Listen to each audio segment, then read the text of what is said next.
Hi,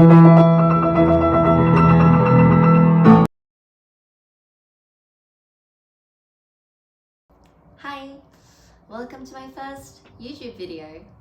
My name is Lucia and I'm a pianist from Sydney, Australia. I am currently in New York City studying at Juilliard. This is just a get to know me video. We'll be answering some questions that I got from my Instagram. Shameless plug all the way around here.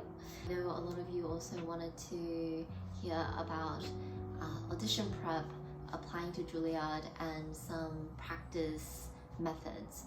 So I'll also be answering some of that. A little bit about where I'm at right now. This is my first week of classes. I came back around 3 weeks ago, and I came back early to be an orientation leader. It was just the most amazing experience. My team were absolutely incredible. We had people from all divisions of Juilliard, so we had classical, jazz musicians, we also had dancers and actors, and they were just the most incredible, fun-loving people. I really liked being in OL because it means that nowadays when I roam the halls, I'm not like, who are these people?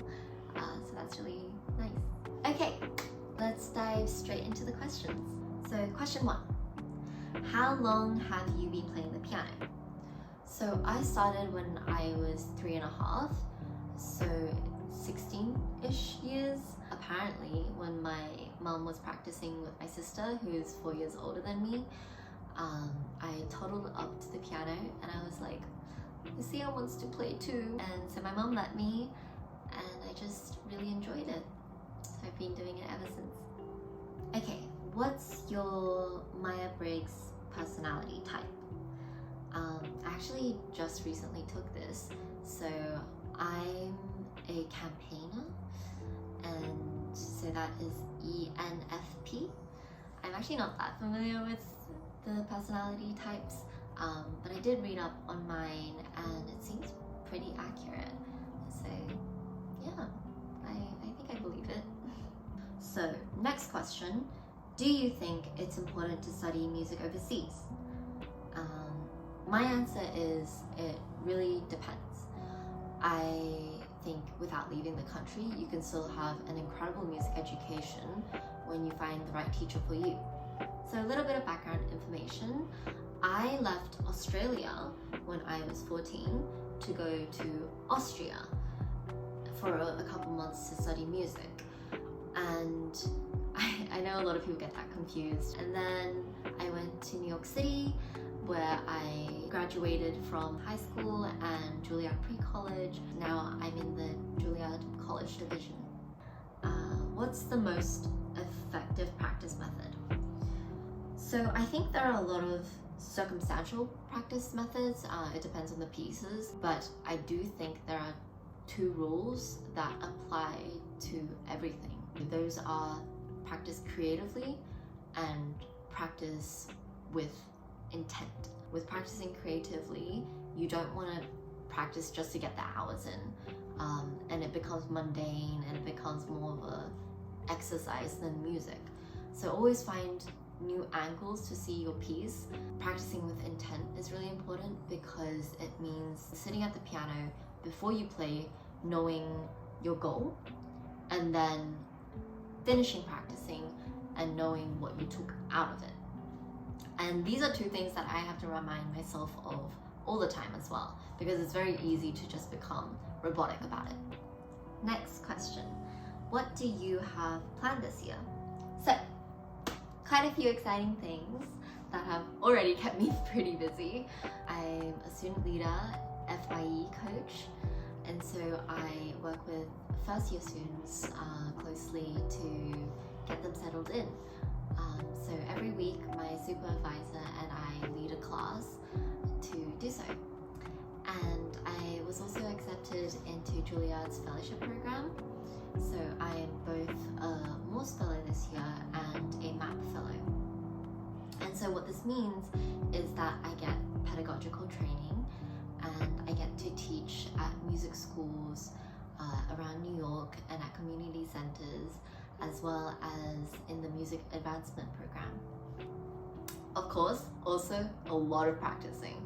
So I definitely left my schedule open in a lot of places because pianists, we always have to practice, we have so much rep, and I'm just really looking forward to seeing my teacher as well in person for in-person lessons, which is crazy. I have a few competitions coming up and concerts and some collaborations, and I can't wait to show you my process and my journey. How do you prep for auditions? Obviously, practice, but I think even more important than that, especially in the week or two leading up to it, is to schedule in rest. It is so easy to psych yourself out and overthink. Just trust in the process and in the work that you put in. I remember before my college auditions, I had a mental breakdown 2 weeks before my auditions, and it was terrible because I had such a terrible studio class performance and I just wasn't improving. And I didn't know what was going on because I was in the practice room like 9 to 10 hours a day before and after school. I just remember after that class I was just crying and crying, but also thinking that crying was a waste of time, so I was practicing while I was crying. Like it was just bad. I remember my mom was just like, just get out of the practice room, just don't touch the piano for a day. It took a lot of convincing, but I did end up going out that day and just being in the sun for the first time in a while. And I played with some babies, played with some doggos. Literally the next day, everything started working. And it just really showed me, and it's something I have to remind myself of constantly, that we need to take care of our physical and mental health. If the only way to convince yourself is to say it's for your art, then yes, do that. So, fun fact, Juilliard College Division actually has free chiropractors, physiotherapists, nutritionists, unlimited counseling, and this is all on campus. So definitely take advantage of that if you're here. So next question is a bit loaded. How did you apply for Juilliard? So make sure you do your own specific research, as this is based on my memory and guide rules always change. Like most US conservatories, Juilliard requires you to do a couple things. So your written application, your pre-screenings, and your live auditions. Honestly, I would recommend having trial lessons with the teacher that you want to study with, just because you want to know that you're a good fit. Because I still think that having a good teacher is the most important thing in your music education. And how you can do that is by writing them a polite email expressing your interest with a couple links to your playing so they get a taste of what you're like. Or you can go to a summer festival that they're teaching at. And now the pre-screening recording will have a couple different categories you need to hit. I believe Juilliard pre-college students don't need to do the Juilliard pre-screening, just because I think they assume that you would be able to pass through it. I think a lot of people assume that if you're a pre-college student, you can automatically get accepted into the college division, but unfortunately, I know that is not true. And then comes the live audition. You walk in to a large room with the piano faculty sitting a bit away, and you prepare like about an hour's worth of repertoire based on the categories that they give you. So I remember for me there was like a Bach Prelude and Fugue, a Chopin Etude, a classical sonata, a significant romantic work, and a 20th/21st century composition. And now that's a lot of music, but you only have 15 minutes to play them. And so obviously you're not going to speed play them, but the faculty will basically tell you what they want to hear. They do have the right to tell you any part of the music that they want to hear, but that is not traditional nowadays because it's mean. So it's usually the beginnings of movements, unless your piece has like sections such as variations, then be prepared that they'll want to hear some of the other ones as well.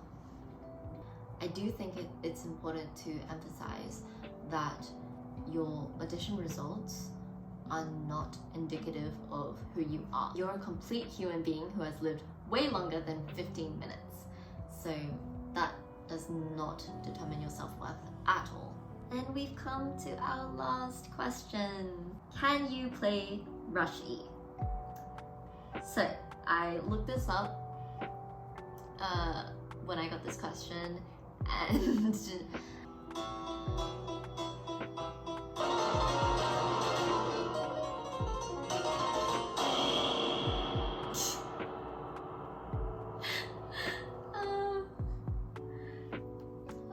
yeah, it's not humanly possible to do it exactly like that, but I'll try my best. So it's the next day, because it was a bit too late to practice when I was recording the night before, but I have found a transcription of Rushy. It's called Rushy, but it's playable because, yes, it's arranged by someone called Nigel Tung. I just found it on MuseScore, and because for timing's sake, I'm just going to shorten it a bit, I think. So we'll see how it goes. I'm just gonna practice it for a sec.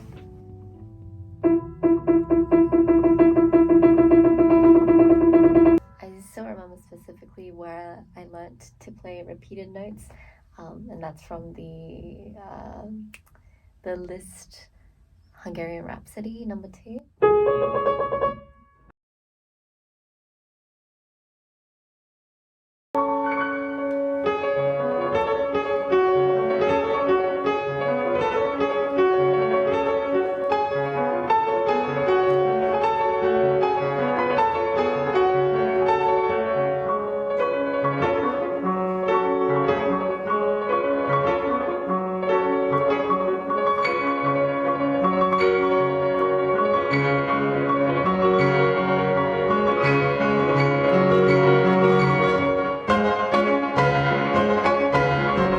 Okay, let's give it a try. This might take a few times.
So yeah, that's it. Thank you for tuning in, and don't forget to click that like and subscribe button and to follow me on Instagram. I am really looking forward to sharing my journey with you this year, and I know I didn't get to some of the questions because we ran out of time, but do let me know what you want to hear more of, what you want to see, and what other questions you have. And so yeah, bye for now.